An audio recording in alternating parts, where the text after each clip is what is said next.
Hey fans, it's Greg Amsinger of MLB Network here. Major League Baseball will be testing the automated ball strike system presented by T-Mobile in spring training in 2025. ABS uses pitch tracking technology to compare the location of each pitch to the strike zone and has been tested in AAA since 2022. Here's how the system works. The home plate umpire continues to call balls and strikes like normal, but if the batter, pitcher, or catcher disagrees with the umpire's call, they have the ability to appeal the call to the ABS system. Once a challenge is made, a graphic will play on the scoreboard showing the location of the pitch. If the player is correct, the original call will be overturned and the team will keep their challenge. If the player is incorrect, the call will be confirmed and the team will lose one of its challenges. During spring training, each team will start the game with 2 challenges. Once a team is incorrectly challenged twice, they will be out of challenges for the remainder of the game. Each major league team will play games in which ABS is used. We'll see you at the ballpark. Automated ball strike challenge system. Morgan Sword is Executive Vice President for Baseball Ops for Major League Baseball, and he joins us now to talk about how this is going to work. It's going to be available in spring training at over about 60% of the spring training games, and we say good morning to Morgan Sword, who joins us now. Morgan, what do fans need to know first, just kind of big picture about what's coming and what they're going to be seeing at some select spring training games this year? Sure. So we have a system we've been testing in the minor leagues for the last couple of years. We used it in AAA last season, and it was very popular among fans, players, coaches, et cetera. So the next step in that process is to bring it to the big leagues and show it to our big league players, big league staff, and umpires, and get some reactions. So that's the purpose of the test this spring. So Morgan, real quick, little background on that. When ABS first started, it was kind of tell the umpire it was a ball or strike, and then he'd react real quick. We're not under that system anymore, right? Now it's more the umpire makes the call, and then you can adjust to and make the decision off of that. Am I correct? Exactly. So the umpire is going to call the game just as he always has, but each team is going to have 2 challenges that they can use at any point during the game, and you keep the challenges if you're correct, if the call gets overturned. And you can challenge ball strike calls throughout the game. And the idea there is to focus the use of the technology on the handful of pitches that are most impactful in the game, rather than completely replacing the role of the umpire back there. So we're taking a look at a graphic here of the challenge rules. Each team will have 2 challenges and will retain if those challenges are successful. And Morgan, I want to make sure that the fans watching know that this is only being used during games this year for spring training games. You're not bringing it to the regular season for 2025. So fans might be wondering, okay, if this test, so to speak, goes well, when can we expect to see it being used during regular season games at the big league level? Yeah, so once we get done with the spring training test, we're going to collect all of the feedback from the players and coaches, see how the test went, and then come back to the competition committee with what we heard, what we saw, and we can discuss, what the right timeline is for the big leagues. But it won't be in 2025 this year. So another point I want to make clear, Morgan, this isn't an indictment on the umpires. The umpires have actually been really high with their percentages. This is also about strategy. Am I correct? That's right. Yeah. And what we saw in AAA is teams have adopted systems that help guide the players on what are the right pitches to challenge, right? And you have 2 of them. So what you tend to see is challenges occur toward the end of games and deep in counts, on those couple of pitches that are really high leverage and are going to impact the outcome of the game. So, Morgan, funny story. I was managing the Futures game, as you well know. I got to do that in Seattle. And so the bench can't make that decision. It has to be the players, the catcher, the pitcher, and the batter. And so, that's right. So we tell all our players before the game, hey, look, let's try to figure out when we want to use it. We'll use it later in the game. One of my catchers is at the plate hitting. He gets what he thought was a high strike called on him, and he immediately goes, I want to challenge. We're at the bench going, no. And he was wrong. It was a strike, and we lost a challenge. So that's the fun part of it. Have you had discussions like that with some that have been in the system already? We have, yeah, and interestingly, the overturn rate, right, the percentage of these challenges that actually are successful is about 50%, and I think that's probably roughly what we're going to see in spring training. So even on this subset of pitches that are the most controversial and the most important, the umpires are still right about half the time, which is pretty amazing.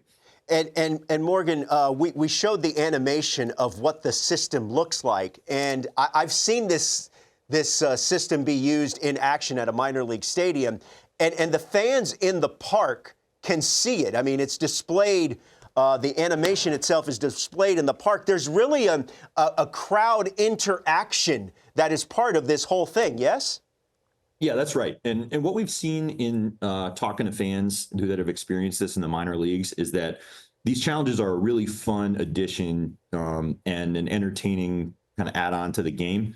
To a point, right? And what fans have said is we love, having this ability to correct those couple of, missed pitches that are really important, but we don't want this to slow the rhythm of the game and weigh the game down. And that's something we're really conscious of. So one of the reasons that we are narrowing in on this challenge format. Okay, so two things. I want to get to the most challenging one in a second is how the zone is set. But I want to ask you this. Like we're all accustomed to K-zone now on TV. I'll just call it that simply for the K-zone. Yeah.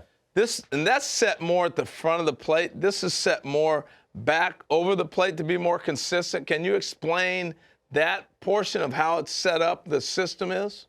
Yeah, sure. So we've been trying to figure out what the right strike zone to load into this system is, right? It can handle any system you tell it to. And what we're shooting for is something that matches the zone that players expect and the zone that players are used to the umpires calling. And it's also sort of simple for players and fans to understand. So what we are going to use this spring is a 17-inch wide rectangle that is set halfway back on home plate, so 8.5 inches from the front of home plate. And if the ball touches any part of that triangle, or excuse me, rectangle on its way by, it's a strike. Otherwise, it's a ball. Okay, yeah, that makes sense. So here's the most controversial thing that I see.